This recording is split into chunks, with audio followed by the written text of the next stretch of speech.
ప్రార్థన చేసుకుందాం. పరిశుద్ధుడు పరిశుద్ధుడు పరిశుద్ధుడని వేలాది దూతల చేత భక్తుల చేత పొగడబడుచున్న మా తండ్రి, గొప్ప దేవుడా, దయామయుడా, నీకు వందనాలు. ఇదిగో ప్రభువా, ఈ తెల్లవారుజామున మేమందరము నీ వైపే చూస్తున్నాము. ఈరోజు మీరు మా కొరకు ఏర్పాటు చేసిన వాక్యాన్ని మాకు ఇవ్వండి. పరిశుద్ధాత్మదేవుడా, ఈ వీధిలో, ఈ ప్రాంగణంలో నీ కొరకు కూడుకున్న ప్రతి వారిని పేరు పేరున తాకండి, అభిషేకించండి. మీ ప్రసన్నత మాకు కావాలి నాయన. సహాయం దయచేస్తారని యేసునామమున ప్రార్థిస్తున్నాం తండ్రి, ఆమేన్. ప్రభు అయిన యేసుక్రీస్తు నామమున మీ అందరికీ వందనాలండి. ప్రభునందు ప్రియమైన సహోదరి సహోదరులారా, అసలు యేసుక్రీస్తు వారిని ఎందుకు సిలువ వేస్తుంటారు? ఎందుకు అంత అన్యాయంగా అర్జెంటుగా పండగ పూటని కూడా చూడకుండా చంపేశారు? ఎందుకు అని ఆలోచిస్తే కారణాల్లో ఒక కారణం మత్తయి సువార్త 21వ అధ్యాయము 12, 13 వచనాలు చదువుదాం. యేసు దేవాలయంలో ప్రవేశించి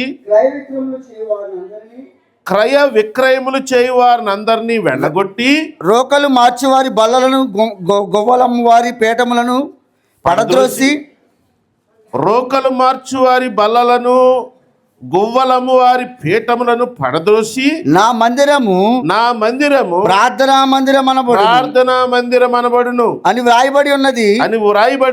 అయితే మీరు దానిని దొంగల గుహగా చేసేది వారనెను.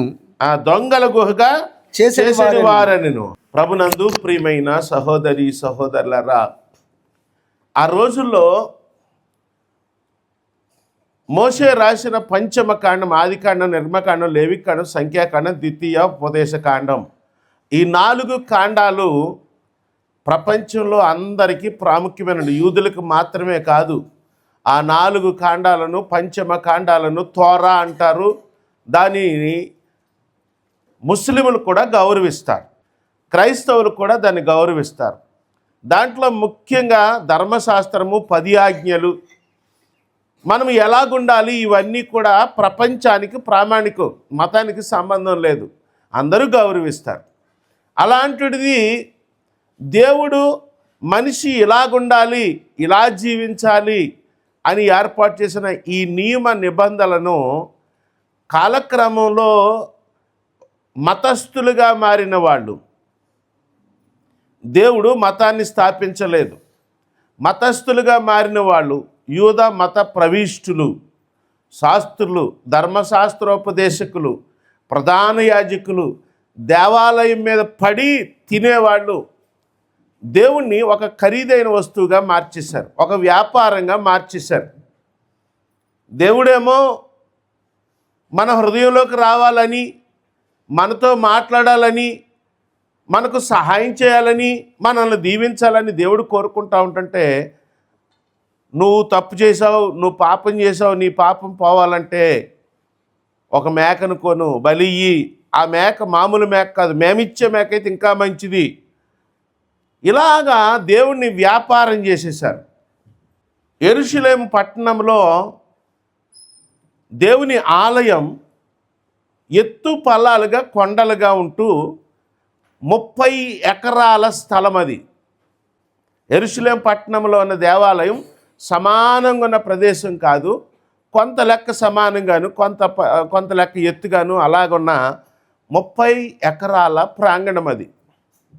దేవాలయంలో పరిశుద్ధ స్థలము, ప్రాంగణము, స్త్రీలు కూడుకునే స్థలము, యూదులు ఉండే స్థలము, అన్యులు ఉండే స్థలం అని స్థలాలు ఉన్నాయి. ఎడమ వైపున దేవాలయంలో స్త్రీలకి వచ్చి ప్రార్థన చేసుకుని వెళ్ళిపోవడానికి ఒక స్థలం ఉంది. ఇశ్రాయేలీలందరూ పురుషులు రావడానికి చాలా విశాలమైన, ప్రత్యక్షంగా వెళ్ళి ఆ గంగాళము, ఆ దూపార్తి, ఆ బలిపీఠం దగ్గరికి అక్కడ వరకు వెళ్ళే అవకాశం ఉంది ఇశ్రాయేలీలకు.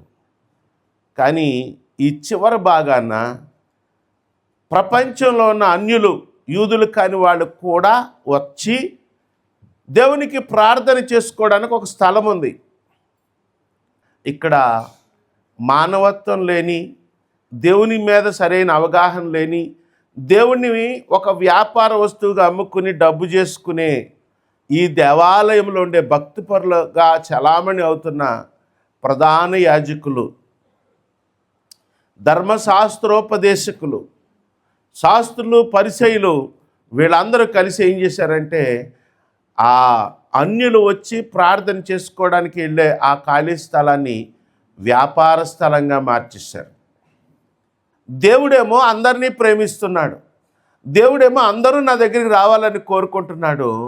కానీ వీళ్ళు యూదులు కనుక, వీళ్ళు అధిక భాగం ఉన్నారు కనుక యూదులందరూ ఈ రోజుకి కూడా దేవుడు మా ఒక్కడికే దేవుడు, మేమే దేవుడు ప్రేమించిన ప్రజలం, మీరందరూ నరకానికి వెళ్ళిపోతారు, మేమైతే పరిశుద్ధులమని ఇప్పటికీ అనుకుంటూ ఉంటారు వాళ్ళు. దేవుడు అంటూ ఉంటే ఆ దేవుడు మాకే అని అంటారు వాళ్ళు. ఈ ప్రపంచంలో మిగిలిన వాళ్ళందరూ అసలు మనుషులే కాదు వాళ్ళ దృష్టిలో. దేవుడు అందరినీ ప్రేమిస్తున్నాడు, దేవుడు అందరూ కావాలని కోరుకుంటున్నాడు. వీళ్ళైతే దేవాలయము వాళ్ళ రాష్ట్రంలో, వాళ్ళ దేశంలో, వాళ్ళ ప్రధాన నగరంలో ఉంది కనుక మెజారిటీ వాళ్ళు కాబట్టి ఆ దేవాలయం మెయింటెనెన్స్ అంతా వాళ్ళ చేతుల్లో ఉంది కనుక కష్టాల్లో, బాధల్లో దేవుడికి దండం పెట్టుకుని ప్రార్థన చేసుకుందామని యూదులు కాని వాళ్ళ స్థలాన్ని వ్యాపార స్థలంగా మార్చేశారు. ప్రభునందు ప్రియమైన సహోదరి సహోదరులారా, ఇంకొక అన్యాయం ఏంటంటే ఈ పేద ప్రజలు డబ్బులు లేక ఒక 2 పావురాలను తీసుకొస్తే అక్కడ ధర్మశాస్త్రం ప్రకారంగా, లేవీకాండం ప్రకారంగా నువ్వు అర్పించే అర్పణ ఆ యాజకుడు ఓకే అనాలి, ఇది మంచిదే, ఓకే చేసుకో అని అనాలి. అక్కడ వ్యాపారస్తులు ఏమంటారంటే ఇది ప్రధాన యాజకుడు ఏర్పాటు చేసిన స్టాల్, దీంట్లో కొంటే ఇంక సర్టిఫికేట్ అక్కర్లేదు, మీరు డైరెక్ట్గా వెళ్ళిపోవచ్చు. ఇలాగ రకరకాలుగా మభ్యపెట్టి, ప్రలోభపెట్టి అక్కడ వ్యాపారం చేస్తున్నారు. ఇంకొక దయానీయమైన పరిస్థితి ఏంటంటే బయట 2 పావురాలు 100 రూపాయలు అయితే ఇక్కడ 1000 రూపాయలు అమ్ముతారు. ఈ పేద ప్రజలు అయ్యో మళ్ళా 3 రోజులు వెనక్కి వెళ్ళాలి, మరి వచ్చాం కదా సరే అని ఆ 1000 రూపాయలే ఇచ్చేసి అలాగా మనుషులను దేవుని పేరు మీద దోచుకుంటున్నారు. చివరికి ఎలాగయిందంటే దేవుని ఆలయంలో నుంచుని ప్రార్థన చేద్దామంటే ఈ గొర్రెలు, ఈ మేకలు, ఈ పశువులు, ఈ సంత తెలుసు కదా మీకు, సంత ఎలాగుంటుందో మీకు తెలీదా? దేవాలయాన్ని, వ్యాపారాన్ని, అన్యాయాన్ని, పేద ప్రజలను దోచుకునే విధానాన్ని ఎక్కడ తీసుకొచ్చేసారండి? దేవాలయంలోకి తీసుకొచ్చేసారు. ప్రభునందు ప్రియమైన సహోదరి సహోదరులరా, 4 సువార్తలను మనం జాగ్రత్తగా గమనిస్తే యేసుక్రీస్తు వారు 2 సార్లు దేవాలయాన్ని శుభ్రం చేశాడు. ఆయన 2 సార్లు, ఒకసారి కాదండి, 2 సార్లు. అది ప్రధాన యాజకుడికి వీళ్ళందరికీ మంచి వ్యాపారం. ఈయనొచ్చి నా దేవాలయాన్ని, నా తండ్రి ఆలయాన్ని మీరు వ్యాపార స్థలంగా మారుస్తారని చెప్పి ఆ డబ్బులు కౌంటర్ చేసుకుని, డబ్బులు తీసుకుని, ఇచ్చుకుని, మార్చుకుని వ్యాపారం చేసే ఆ బల్లలను ఆయన కోపంతో ఇసిరి పాడేశాడు. అక్కడున్న పశువులకి వాటికి టెంపరీగా కట్టిన ఆ తాళ్లను తీసేశాడు. పావురాలు ఆ పెట్టులు ఓపెన్ చేసేసి పావురాలను వదిలేశాడు. చాలా కోపము రగులుకుని, యేసుక్రీస్తు వారిలో కోపం అనేది చూడడానికి బైబిల్ గ్రంథంలో ఒకే ఒక సాక్ష్యం ఇదే. ప్రభునందు ప్రియమైన సహోదరి సహోదరులారా, యేసుక్రీస్తు వారు కోపముతో పొడుగాటి బల్లలను వాళ్ళు స్థిరంగా కూర్చుని డబ్బులు లెక్క పెట్టుకునే ఆ బల్లలను తిరగేసేసాడు ఆయన. కొన్నిట్లు ఇసిరేశాడు. యేసుక్రీస్తు వారు చూడడానికి చాలా శాంతి స్వభావంగా ఉంటాడు. 100కి 100 ఆయన శాంతి స్వభావంగానే ఉంటాడు. చాలా ప్రశాంతంగా ఉంటాడు. ఆయన కళ్ళు చూసినా, ఆయన ముఖం చూసినా కరుణ, వాత్సల్యం కనపడతా ఉంటుంది. అలాంటిది ఒక్కసారిగా దేవాలయంలో జరుగుతున్న అన్యాయాన్ని చూసినప్పుడు ఆయనలో కోపం పెరిగిపోయిందండి. ఈ రోజున పాత నిబంధన గ్రంథంలో యేసుక్రీస్తు వారి కాలానికి వచ్చేటప్పటికి దేవాలయం పరిస్థితి ఎలాగుందంటే, అన్యులు అసలు వాళ్ళని రానివ్వరు. కానీ వాళ్ళు కూడా వచ్చి ప్రార్థన చేసుకోవడానికి ఏర్పాటు చేసిన బాధల్లో, కష్టాల్లో, సమస్యలో ఉండి దేవుని మందిరానికి వచ్చి ఈ సృష్టికర్త అయిన ఈ దేవునికి ప్రార్థన చేసుకుందామని అన్యుల కోసం, అభాగ్యుల కోసం ఏర్పాటు చేసిన స్థలాన్ని ఈ భక్తిపరులు ఆక్రమించుకుని అక్కడ వ్యాపార స్థలంగా మార్చారు. అన్యాయమైన వ్యాపారం, మామూలు వ్యాపారం కాదండి. అది యేసుక్రీస్తు వారి హృదయాన్ని బాధించింది, ఆయనకి కోపం వచ్చింది. బైబిల్ గ్రంథాన్ని మనం జాగ్రత్తగా పరిశీలిస్తే ఆయన కోపపడిన సందర్భం ఏదైనా ఉందంటే దేవాలయంలో అన్యాయం జరుగుతున్నప్పుడు ఆయనకు కోపం వచ్చిందండి. ఒకసారి కాదు, 2 సార్లు ఆయన దేవాలయాన్ని శుభ్రం చేసినట్టుగా కనపడతా ఉంది. ఈ చర్య ప్రధాన యాజకులకి చాలా ఇబ్బందికరమైన పరిస్థితి అయింది. వాళ్ళు వచ్చి అడిగారు, నువ్వు ఏ అధికారంతో చేస్తావు, నువ్వు ఎవడు అసలే అని నన్ను అడిగారు. అప్పుడు యేసుక్రీస్తు వారికి కూడా చాలా తెలివిగా, యోహాను ఇచ్చిన బాప్తీసం మనుషుల వల్ల అయిందా, దేవుని వల్ల అయిందా అని అడిగాడు. ఇదే ప్రధాన యాజకులు, ఇదే ధర్మశాస్త్రోపదేశకులు, ఇదే శాస్త్రులు, పరిసయ్యులు, వీళ్ళందరూ యోహాను దగ్గరికి వెళ్ళి పాప క్షమాపణ నిమిత్తం బాప్తీసం తీసుకున్నారా లేదా? ప్రజలందరూ తీసుకున్నారా లేదా? మరి ఈ బాప్తీసం ఎందుకు తీసుకున్నాం? ఇది మనిషి తయారు చేసిందా, దేవుడు ఏర్పాటు చేసిందా అని అడిగితే వాళ్ళ దగ్గర సమాధానం లేదు. ఎందుకంటే అదే యోహానును శిరచ్ఛేదం చేస్తే వీళ్ళందరూ చాలా మౌనంగా ఉన్నారు. వీళ్ళకి ఏమి ఇబ్బంది లేదు. వీళ్ళకి ఎప్పుడు ఇబ్బంది వచ్చింది? వీళ్ళకి రావాల్సిన డబ్బులు ఆగిపోయేటప్పటికి, ఆ వ్యాపారాన్ని ఆయన శుభ్రం చేసేటప్పటికి వాళ్ళకి చాలా బాధ వచ్చిందండి. ఆ రోజుల్లో ఈ ధర్మశాస్త్రోపదేశకులు పెద్ద పెద్ద అంగీలు వేసుకుని, పొడుగ్గా కుట్టించుకున్న అంగీలంట, ఇలా ఏలాడేలాగా కుట్టించుకునేవారంట. కావాలనే కూర్చుని ఆ వస్త్రాలు వేసుకుని 4 వీధుల సెంటర్లో నిలబడి ఉండేవారట. అందరూ నమస్కారం పెట్టి వెళ్ళిపోతూ ఉండేవారట. అందరూ నమస్కారం పెట్టి వెళ్ళిపోతూ ఉండేవారట. అలాంటిది యేసుక్రీస్తు వారు వచ్చిన తర్వాత, యేసుక్రీస్తు వారు స్వస్థతలు చేయడం ప్రారంభించిన తర్వాత, యేసుక్రీస్తు వారు ఆదికాండం, నిర్మాకాండం, లేవికాండం, సంఖ్యాకాండం, ద్వితీయోపదేశ కాండంలో ఉన్నది దేవుని ప్రేమ, వ్యాపారం కాదు, దేవుడు వ్యాపార వస్తువు కాదు అని దేవుని ప్రేమ, పరలోక ప్రేమ, నిజమైన మంచి జీవితం ఏంటి అనేది యేసుక్రీస్తు వారు చెప్పడం మొదలెట్టిన తర్వాత వీళ్ళు ఎంతసేపు 4 సెంటర్లో నిలబడినా వీళ్ళకి నమస్కారం పెట్టేవాళ్ళు తగ్గిపోయారంటండి. అది చాలా బాధ అనిపించింది. కొంతమంది ఎలాగుంటారంటే వాళ్ళకి సరైన జీవితం ఉండదు, కానీ సరైన భక్తిగా ఉండరు, కానీ చేసేయని తప్పుడు పనులే, కానీ జనం అందరూ నమస్కారాలు పెట్టాలని కోరుకుంటూ ఉంటారు. ఈ ప్రధాన యాజకులు వీళ్ళందరూ అలాంటి వాళ్ళే. ఎప్పుడైతే నిజమైన దేవుని ప్రేమ ప్రజలకు అర్థమైందో, ఎప్పుడైతే దేవుడు ఒక వ్యాపార వస్తువు కాదు, నిజమైన భక్తి అంటే ఇది, నిజమైన ప్రేమ అంటే ఇది అని యేసుక్రీస్తు వారి ద్వారా వాళ్ళు తెలుసుకున్నారో, ఈ ప్రధాన యాజకులకి వంగొంగి నమస్కారాలు పెట్టడం మానేశారు. అది చాలా వాళ్ళని బాధ పెట్టింది. ఈ యేసుక్రీస్తు రావడం వల్లనే కదా మాకు దండాలు దవుకులు పెట్టి వంగొంగి నమస్కారాలు పెట్టేవాళ్ళు అంతరించిపోయారనే బాధ వాళ్ళకి లోపల చాలా ఉందండి. ఆ తర్వాత ప్రతిరోజు ఈ రోజుకి కూడా ప్రపంచ నలుమూల నుంచి వేలాది మంది భక్తులు వస్తూ ఉంటారు. అక్కడ మోసపోతూ ఉంటారు. డబ్బులన్నీ ప్రధాన యాజకుల కుటుంబానికి వెళ్ళిపోతూ ఉంటాయి. ఆ దుర్మార్గమైన వ్యాపారం పడిపోయింది.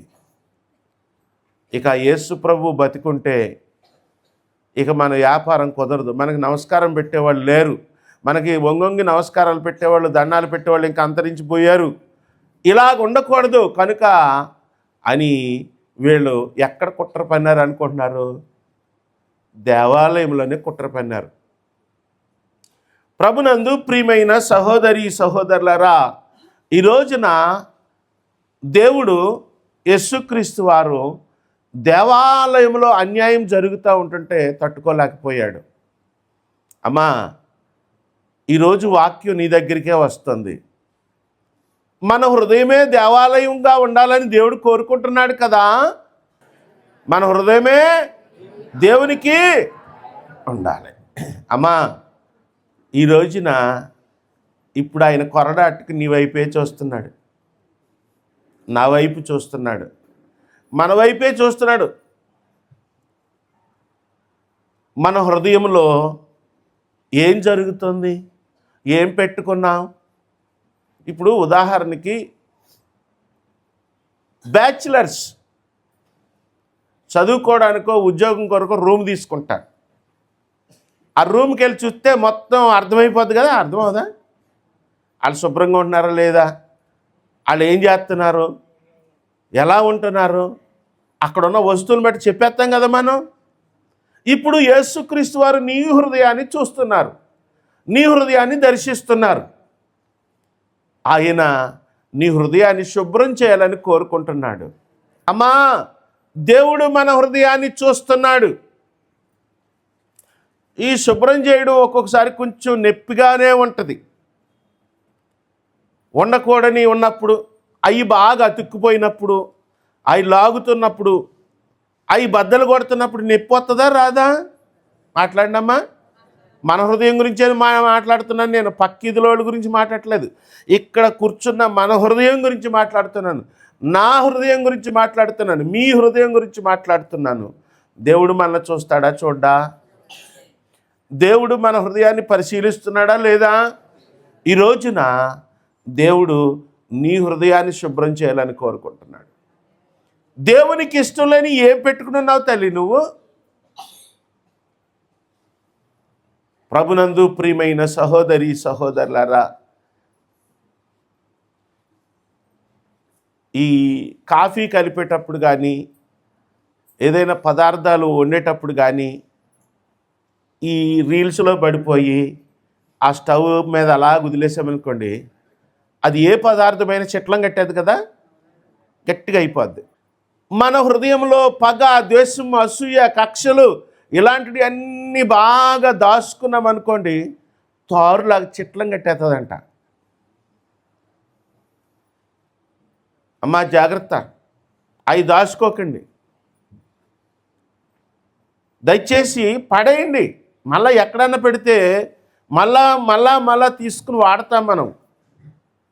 కొన్ని పడేయాలనుకుంటాం, ఎక్కడో పెడతాం, మళ్ళా అలవాటు అయిపోయి మళ్ళీ తీసుకొచ్చి వాడుతూ ఉంటాం మనం. అలా కాకుండా డ్రైనేజీలో పడేయండి. డ్రైనేజీలో పడేస్తే ఇంక మనం మళ్ళా అటు వెళ్ళి తీసుకోవాలని ఆలోచన వస్తుందంటారా? వస్తే నిన్ను ఎవడు బాగు చేయలేడు. నేను ఈ రోజున మత్తయి సువార్త 21 అధ్యాయం 12, 13 వచనాల్లో ఉన్న యేసుక్రీస్తు వారి కోపాన్ని మీకు గుర్తు చేస్తున్నాను నేను. ఆయన జీవితంలో కోపపడ్డది, రగులుకున్నది ఏంటయ్యా అంటే దేవాలయంలో అన్యాయం జరుగుతున్నప్పుడు. మరి మన హృదయం అనే దేవాలయంలో ఏం జరుగుతుంది, ఏముంది? ఎవరికి వాళ్ళు ఆత్మవిమర్శ చేసుకోవాలి. అమ్మా, నీ హృదయంలో ఉన్న మలినాలని తీసేయాలనుకుంటున్నాడు ఆయన. నీ హృదయాన్ని శుభ్రం చేయాలనుకుంటున్నాడు. ఏమో నీ హృదయంలో జాగ్రత్తగా ఏమేం దాచుకున్నావో, దేవునికి ఇష్టం లేని దేనితో నువ్వు అటాచ్ అయిపోయావో, అతుక్కుపోయి ఉన్నావో జాగ్రత్త. ఆయన శుభ్రం చేసినప్పుడు నీకు నొప్పిగానే ఉంటుంది. కొన్ని సమస్యల నుంచి మనం పరిష్కారం వైపు రావాలంటే కొన్ని సూత్రాలు తప్పదు.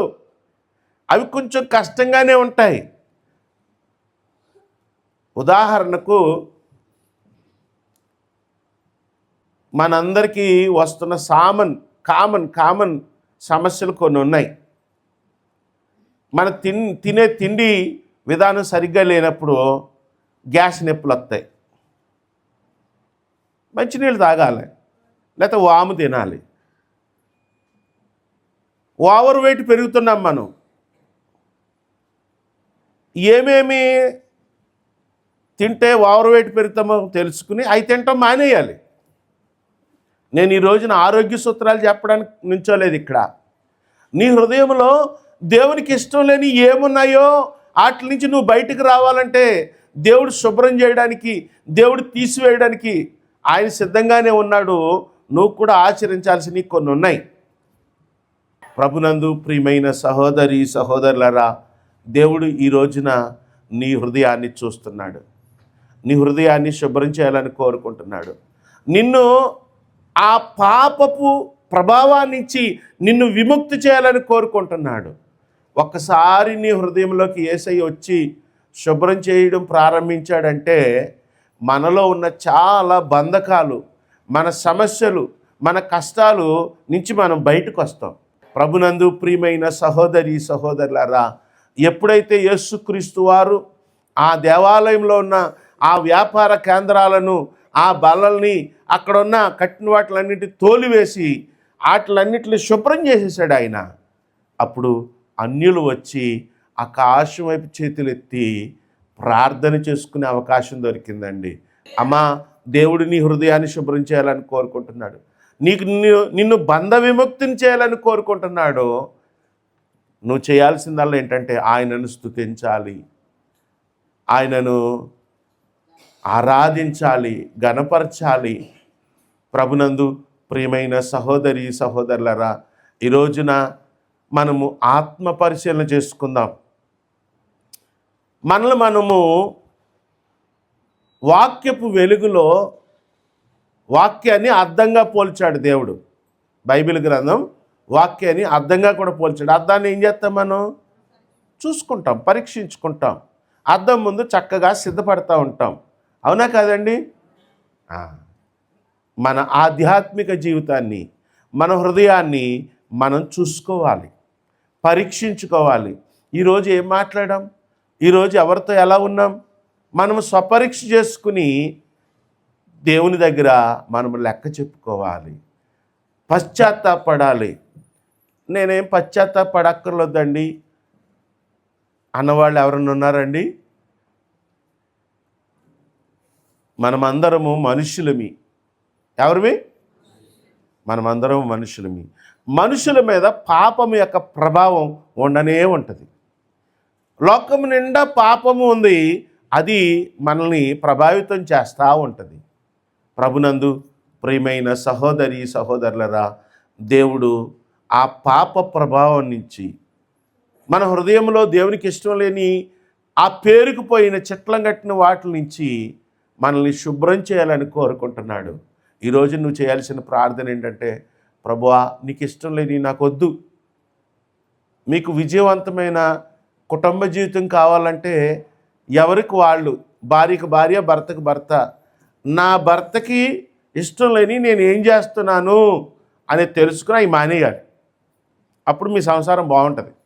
భర్త కూడా, నా భార్య ఇన్ని సంవత్సరాల నుంచి నెత్తి నోరు బాదుకుని చెప్తుంది, నేను దీన్ని ఆచరిస్తే వదిలిపోద్ది కదా అని భర్త కూడా భార్యకి ఇష్టం లేనివి మానేయాలి. ప్రభునందు ప్రియమైన సహోదరి సహోదరులారా, ఈ రోజున దేవునికి ఇష్టం లేనివి నువ్వు బాగా ప్రేమించి ఏమైనా ఉంటే కనుక ఈ శ్రమల కాలాల్లో తీసుకెళ్ళి డ్రైనేజీలో పడేయండి. అంటే మరలా ఎప్పుడు అటువైపు చూడొద్దు అని అర్థం అన్నమాట. ప్రభునందు ప్రియమైన సహోదరి సహోదరులారా, నేను వాక్యాన్ని ముగించాలని అనుకుంటున్నాను. వాక్యం ముగించే ముందు మనము ప్రశాంతంగా, ఏకాంతంగా, మౌనంగా కళ్ళు మూసుకుని, ఇప్పుడు కాదు, మీ ఇంటికాడ మీకు వీలైనప్పుడు కళ్ళు మూసుకుని ధ్యానం చేస్తూ ఆత్మ పరిశీలన చేసుకోవాలి. నేను నిజంగా నా దేవుడిని నేను సంతోషపెడుతున్నానా? నా భక్తి జీవితం ఎలాగుంది? నేను ఎవరినైనా అభ్యంతర పెడుతున్నానా? నా మాటల వల్ల, నా ప్రవర్తన వల్ల ఎవరైనా బాధపడ్డారా, కష్టపడ్డారా? నేను ఎవరినైనా బాధ పెడుతున్నానా? నా ప్రవర్తన ఎలా ఉంది? నా జీవితం ఎలాగుంది? నేను దేవునికి ఇష్టమైన జీవితం జీవిస్తున్నానా? నా వల్ల కొంతమంది దేవుని మందిరానికి మానేసి దూరం అయిపోతున్నారా అనేది ఆత్మ పరిశీలన చేసుకుని దేవుని దగ్గర పశ్చాత్తాపడాలి. మనం ఈ రోజున ఏకాంతంగా ప్రార్థన చేస్తారా? తప్పనిసరిగా చేయండి. చేస్తారా, చేయరా? చేయండి. ఏకాంతంగా ప్రార్థన చేయండి. ఏకాంతంగా మౌనంగా ధ్యానంలో ఉండండి. ఇదే ప్రశ్న వేసుకోండి, నా వల్ల ఎవరైనా బాధపడ్డారా? నేను ఎవరినైనా బాధ పెట్టానా? నా ప్రవర్తన వల్ల దేవుని మందిరానికి ఈ తెల్లవారుజాను కూటానికి రాకుండా ఎవరైనా ఉండిపోయారా? ధ్యానం చేయండి. దేవుణ్ణి క్షమాపణ అడగండి, పశ్చాత్తాపడండి. దేవుడు మనలందరినీ దీవిస్తాడు. నీ హృదయం తేలిక అవుతుంది, నీ హృదయం శుభ్రపడిపోద్ది. నువ్వు ఎప్పుడైతే నీ ఆత్మ పరిశీలన చేసుకుని దేవుని క్షమాపణ అడిగి పశ్చాత్తాపం వైపు అడుగులాడుతున్నావో, యేసుక్రీస్తు వారు నీ హృదయాన్ని క్లీన్ చేసేస్తారు, నీ హృదయాన్ని శుభ్రపరుస్తారు. ఎవరికి వాళ్ళం ప్రార్థన చేద్దాం. యేసుక్రీస్తు ప్రభువా, నన్ను క్షమించండి. యేసుక్రీస్తు ప్రభువా, నా హృదయాన్ని శుభ్రం చేయండి. యేసుక్రీస్తు ప్రభువా, నేను పశ్చాత్తాపడుతున్నాను. యేసుక్రీస్తు ప్రభువా, నేను ఎన్నటికి ఎవరిని అభ్యంతర పెట్టకుండా ఉండేలాగా నాకు మంచి జీవితాన్ని ఇవ్వండి. నాకు మంచిగా పద్ధతిగా మాట్లాడడం నేర్పించండి. నా మాటల వల్ల ఎవరు గాయపడకూడదు నాయన. ప్రభువా, నేను అనేక మందికి మంచి మాట్లాడేదానిగా నన్ను తయారు చేయి. పరిశుద్ధుడు, పరిశుద్ధుడు, పరిశుద్ధుడని వేలాది దూతల చేత, భక్తుల చేత పొగడబడుచున్న మా తండ్రి, మా హృదయాలను పరిశీలిస్తున్న దేవుడా, మా హృదయం అనే ఆలయంలో నీకు ఇష్టం లేని ఉంటేనన్నా తీసివేయండి. మాకు నొప్పైనా పర్లేదు, కానీ మీకు ఇష్టం లేని మా హృదయంలో మాకు వద్దు నాయన. ప్రభువా, కనికరించండి. మత్తయి సువార్త 21వ అధ్యాయం 12వ వచనంలో యెరూషలేములో ఉన్న దేవాలయాన్ని శుభ్రం చేశారు. ప్రభువా, మా హృదయాన్ని శుభ్రం చేయండి. నీకు ఇష్టం లేని మాకు వద్దు నాయన, తీసివేయండి, రక్షించండి, శుద్ధీకరించుమని యేసు నామమున ప్రార్థిస్తున్నాను తండ్రి. ఆమేన్.